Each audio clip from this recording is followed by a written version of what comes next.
Hello guys, welcome back to my YouTube channel again ma'am. I hazik Mumbai ni leise ma'am. Ado yam nungai ta paum hairagadi ai gi yum sumai thadok pigre. Ado yum zu loinamak thugai na tawbira ma'am jinga ga am yaudre. Ado nauna sembada hantak loibada ngai bineba. Ado kobana yam wana semjabane. Ado thugai bigre.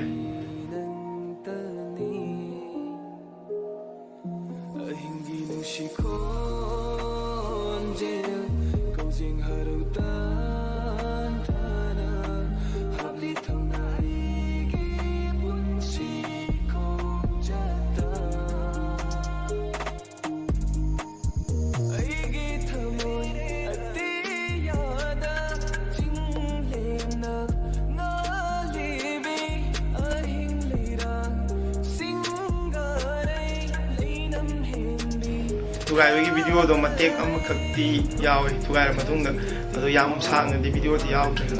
ana thugai dengai gi video tai juma yawi ne ngonda na ko yum kan na semjali ko kina sakum ne na sa tok pani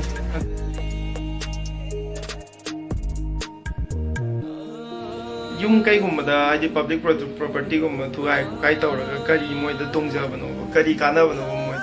pochai ga loi hu gre ada gi keno lai bazing borde suloi phakai raga paisa su dagi khatham da logre loina ma ai pochai dei di filon ka lai ba loina ma logre chala ge chalu ge ob da akho ma je mathang lak pa da ai puraga ada ai ga lai rage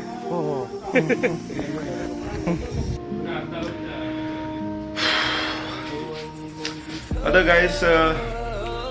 kay hadin ang dai jo mapalam na live ne jo thabak tong na bagi training gi lak ne do thabak su taw ho tri do yam ware si live yam ware pasang sa yam chang ko ma ko ba jo thabam taw na te sik su yum live am like lai yam ware yam other for guys me video marang makta ya to content na te jo am thagala ki